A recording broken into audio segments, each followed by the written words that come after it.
Let's talk about a huge shift that's happening right now in Australia's waste management industry. With rising costs and new policies, things are getting tough. But what if I told you that this challenge is actually a massive opportunity? An opportunity for businesses to completely redefine themselves, to go from just hauling waste to becoming true resource leaders. We're going to dive right into how. So I want to start by asking a pretty direct question, especially for anyone in this business. Right now, is your company just hauling waste? Or could you, without even knowing it, be sitting on a gold mine? Seriously, how you answer that could change everything about your financial future. All right, here's our game plan for today. We're going to look at where the industry is at, find the hidden places you're losing money, introduce a really smart solution, see just how much profit is on the table, and then lay out a clear path for you to get there. Okay, so let's set the scene. The whole industry is standing at a major crossroads. Landfill levies, especially in places like New South Wales and Victoria, are shooting up. It's getting more and more expensive just to dump waste, which basically means the old era of cheap disposal, yeah, that's over. And all this pressure from policy changes, it's forcing everyone to make a choice, a really critical one. You can either stick with the old model, be the waste hauler, and just watch your profits get squeezed year after year. Or you can become a resource manager. You can be the one who looks at waste and doesn't see a problem, but sees a resource just waiting to be tapped into. Honestly, this single choice is going to separate the winners from everyone else in the years to come. So it's not just about the obvious costs, like landfill fees. There's a much deeper problem here. The old, traditional way of doing business is absolutely riddled with what we can call value leaks. Think of them like these tiny, invisible holes in your operation, where money and opportunity are just constantly draining away, and you probably don't even see it happening. Let's break down where these leaks are, because this is so important. First up, logistics efficiency. Think about it. You are literally paying fuel and driver costs to haul empty space in your trucks. It's crazy. Then there's value realization. You're selling off mixed waste for almost nothing when you could be separating out high-value materials that people would pay a premium for.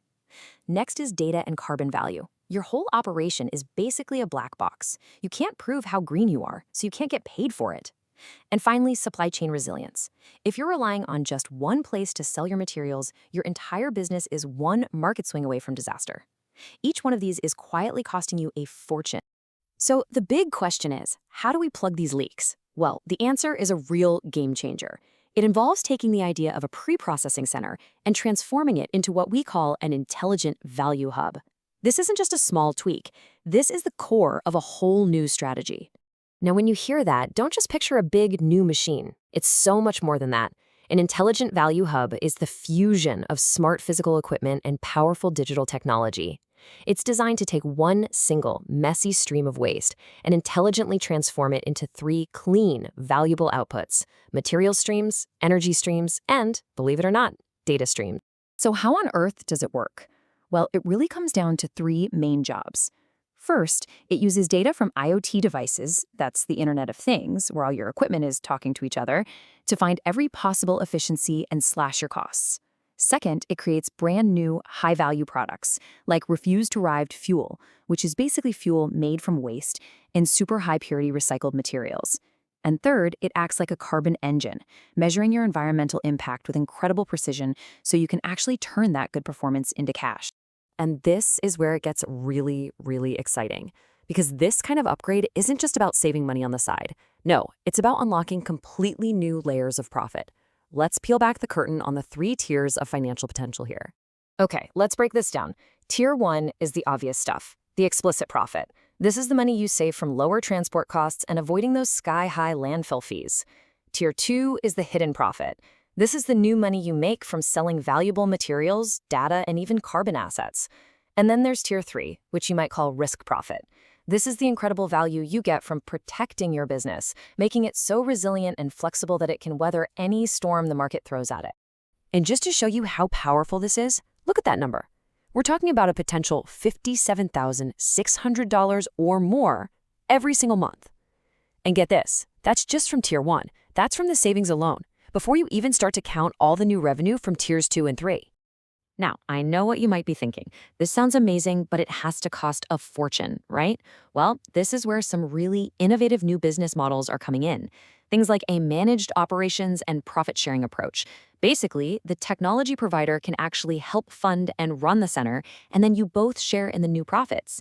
It makes this entire transformation possible without a massive upfront investment from you. Okay, so you see the potential, you're excited. The next logical question is, how do you actually start? Well, there's a clear 4-step framework that can guide you on this path to leadership. It all begins with step 1, a strategic diagnosis. You have to analyze your specific materials and run the numbers to see what the return could be for your business. Then, step 2 is designing a customized solution, a plan that fits you perfectly. Step 3 is the fun part, the integrated implementation, where you deploy the smart equipment and the data systems. And finally, and this is so crucial, step 4 is continuous optimization. You use the data that your new hub is generating to get smarter, more efficient, and more profitable day after day. I'll just leave you with this final thought. Investing in one of these intelligence centers, it's not just about buying equipment. It's about investing in your power to define the rules of the market in the future. The game is changing, there's no doubt about it. So the question really isn't, can you afford to invest in this future? The real question is, can you afford not to?